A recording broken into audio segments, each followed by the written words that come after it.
Muy buenas, bienvenidos a una nueva píldora de estudio. En este caso vamos a trabajar una materia que está muy de actualidad.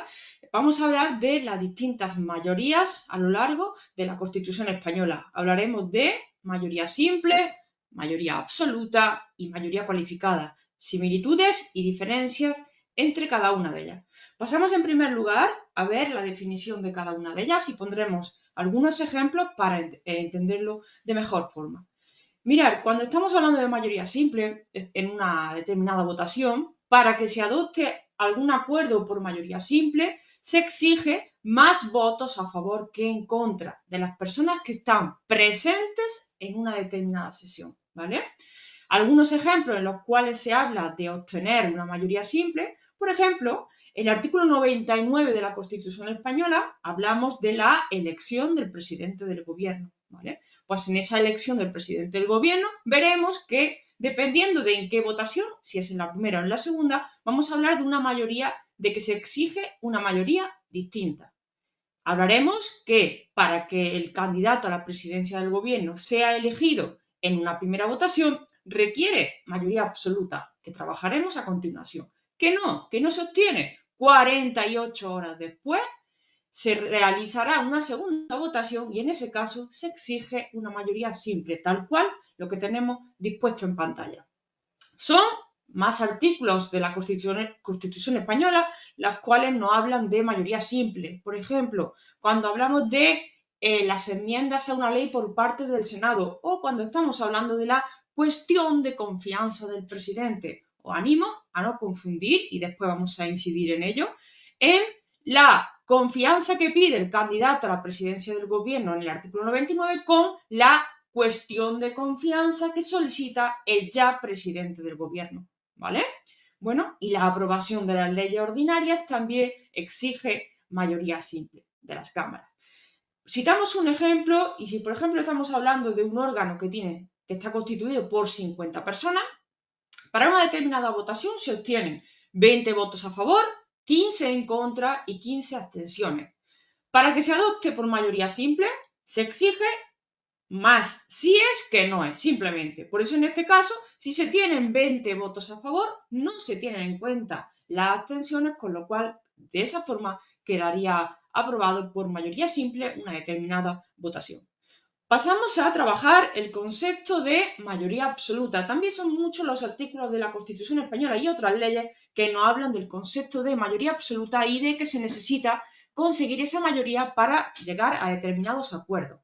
Pasamos a ver en primer lugar la definición. Hablaremos de mayoría absoluta cuando se exige el voto favorable de la mitad más uno de la totalidad de las personas que integran un órgano determinado, con independencia de que estén presentes o no. Aquí me gusta poner el ejemplo típico, y ya digo, es muy de actualidad, del Congreso de los Diputados, ¿vale? Nosotros sabemos que a día de hoy el Congreso de los Diputados está formado por 350 diputados. Si se exige, ¿vale?, mayoría absoluta, como hemos dicho antes, para el candidato a la presidencia del gobierno en esa primera votación, pues para que quede elegido presidente del gobierno ese candidato, necesita un voto favorable de 176 diputados, mínimo de 176 diputados. Sería la mitad, 175 más 1, ¿vale? La mitad más 1 de los integrantes del órgano. Cuando hemos hablado de mayoría simple, no hemos hablado de los integrantes de un órgano, hemos hablado de las personas presentes. Cuando hablamos de mayoría absoluta, son las personas que integran el órgano determinado, estén presentes o no. Además de lo que acabamos de comentar en esa primera votación del artículo 99 para que el candidato a la presidencia del gobierno quede investido presidente, vemos otro ejemplo, la aprobación de las leyes orgánicas en el Congreso. Debemos de saber que el artículo 81.2 de la Constitución española nos habla de cómo se deben aprobar las leyes orgánicas. Se exige en una votación final mayoría absoluta del Congreso. Igual que la petición de celebración de sesiones extraordinarias de las cámaras por los miembros de cualquiera de las cámaras. Las cámaras sabemos que se reúnen en sesiones ordinarias y también se pueden reunir en sesiones extraordinarias, pues por la mayoría absoluta de cualquiera de los miembros de las cámaras, Congreso y Senado, se puede pedir la celebración de ese tipo de sesiones. La confianza otorgada al candidato a la presidencia en una primera votación, ya lo hemos dicho, lo hemos comentado anteriormente. La adopción de la moción de censura del artículo 113 de la Constitución española también se lleva a cabo por mayoría absoluta, al igual que recordar el 116 de la Constitución, estado de alarma, de sesión y de sitio, el de mayor gravedad, necesita aprobación por mayoría absoluta del Congreso. ¿De acuerdo? Bien. Pasamos a continuación a citar dos artículos que ya me habéis escuchado hablar de ellos, que son el artículo 99, ya digo, muy de actualidad. Os resumo, el artículo 99 regula cómo se lleva a cabo la elección y el nombramiento del presidente del gobierno, ¿vale? Y ahí ponemos versus 112 de la Constitución española. ¿Por qué quiero que los comparemos y que cuidemos las similitudes y diferencias? Porque ante cualquier pregunta de examen nos pueden inducir a error. He dicho antes que en el artículo 99 de la Constitución española, el candidato propuesto, ¿vale? Recordar por el rey a esa presidencia del gobierno, ante el Congreso de los Diputados, pues solicita la confianza de este. Ese candidato, para que se le otorgue esa confianza, en una primera votación hemos dicho que requiere mayoría absoluta, es decir, de los 350 diputados requiere un mínimo de 176, la mitad, más uno de los integrantes del órgano. ¿Que obtiene esa mayoría? Es nombrado presidente por el rey. ¿Que no? 48 horas después, nueva votación y en este caso, en vez de exigir mayoría absoluta, el candidato a la presidencia del gobierno requiere mayoría simple. Dijimos, más sí es que no es y no se tienen en cuenta las abstenciones. Ahora, por otro lado, quiero que comparemos lo que acabamos de comentar con el 112 de la Constitución española. Ahí es ya el presidente del gobierno el que, ante el Congreso de los Diputados, plantea la cuestión de confianza, ¿vale? En este caso, sobre una declaración de política general o sobre su programa político. Para que se le otorgue esa confianza, esa cuestión de confianza, requiere mayoría simple de los diputados. Entonces, vamos a comparar 99 versus 112, tener claro las similitudes y las diferencias. Por favor, si tenéis cualquier duda, me lo dejáis por ahí por los comentarios, inmediatamente os respondemos, ¿vale? Pero recordad, 99 candidato a la presidencia, 112 es el ya presidente del gobierno el que plantea la cuestión de confianza, ¿sí? Genial. Pues pasamos ahora al tercer término que da lugar a esta píldora, el término de mayoría cualificada. Cuando empezamos a estudiar una oposición, cuando empezamos a trabajar la Constitución española, hablamos de muchos tipos de mayoría, principalmente las que estamos comentando aquí. Por ello, se ha hecho, ¿vale? Para eso, para aclarar esas dudas, se ha hecho esta píldora. Hablamos de mayoría cualificada cuando se exige el voto favorable de una cantidad determinada. Creo que os debe de sonar mayoría de 2/3, mayoría de 3/4, mayoría de 3/5 de la totalidad de los miembros de un órgano.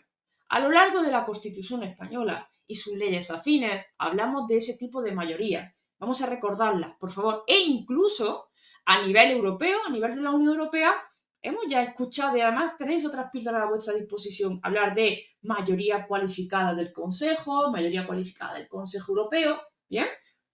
A nivel estatal, en la Constitución española, hablaríamos de mayoría cualificada, por ejemplo, en la reforma de la Constitución española. Yo recuerdo que el título 10º de la Constitución española regula la reforma, artículos 166 al 169, y en el artículo 167, lo que se conoce como el procedimiento ordinario, se habla de adopción de aprobación del proyecto de reforma constitucional por mayoría de 3/5 de cada una de las cámaras. Es un ejemplo de esa mayoría cualificada. Lo mismo que en el 168, en el procedimiento extraordinario, hablamos de mayoría de 2/3.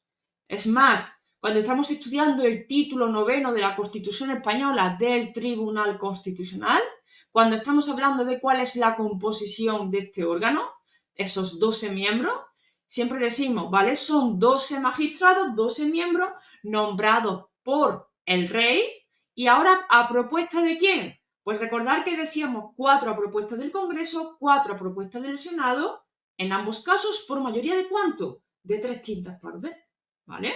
Pues en ese caso, otro típico ejemplo de esa mayoría cualificada. Y por supuesto, cuando hablamos de la iniciativa del proceso autonómico, los artículos 143 y los artículos 151 nos citan también distintos ejemplos de mayoría cualificada. Por ejemplo, esa iniciativa del proceso autonómico en la vía especial, en la vía del artículo 151, recordar que se cita aquello de 3/4 partes de los municipios. Sin embargo, en el artículo 143, el ejemplo de mayoría cualificada que tenemos en este caso sería de 2/3 partes.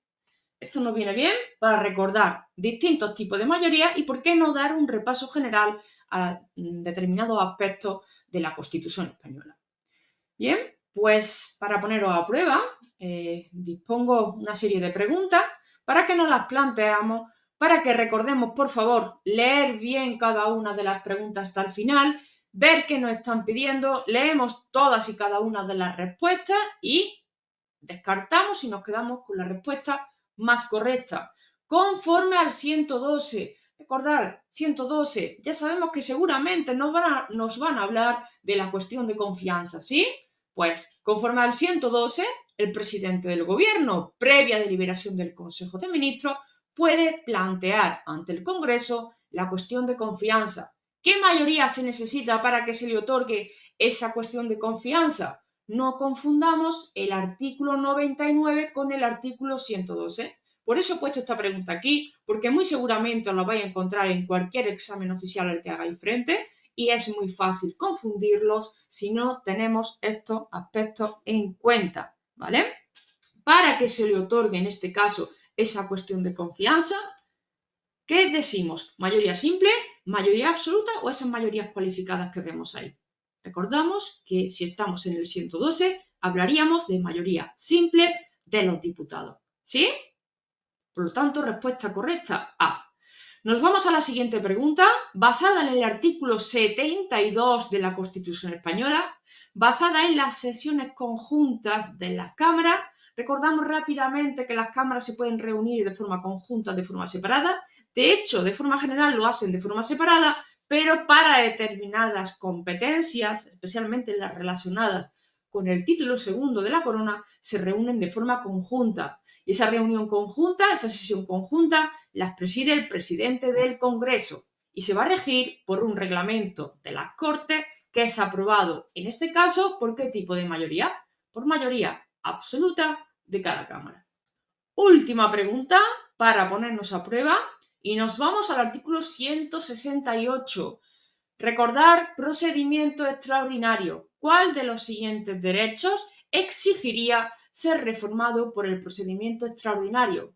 Es importantísimo dominar el título 10º de la Constitución Española y ese título 10º cuando nosotros lo vemos, cuando yo lo veo en clase con los alumnos, recomiendo que pues desde que en un principio empezamos a estudiar el articulado de la Constitución y su estructura e incido tanto en determinados aspectos, llegado a este punto se entiende perfectamente por qué tenemos que tener un dominio absoluto de determinados artículos de la Constitución Española. Para poder ver cuáles de esos artículos o derechos requiere ser reformado por el 168, tenemos que recordar que en la reforma extraordinaria hablamos de una revisión total de la Constitución Española o siendo parcial que afecte al título preliminar, 1 al 9, a la sección primera del capítulo segundo del título primero, 15 al 29, o al título segundo dedicado a la corona, 56 al 65. Por tanto, de todo lo que Cristina acaba de comentar, el único que cumple esos requisitos sería lo dispuesto en la respuesta A para la regencia, artículo 57. ¿Sí?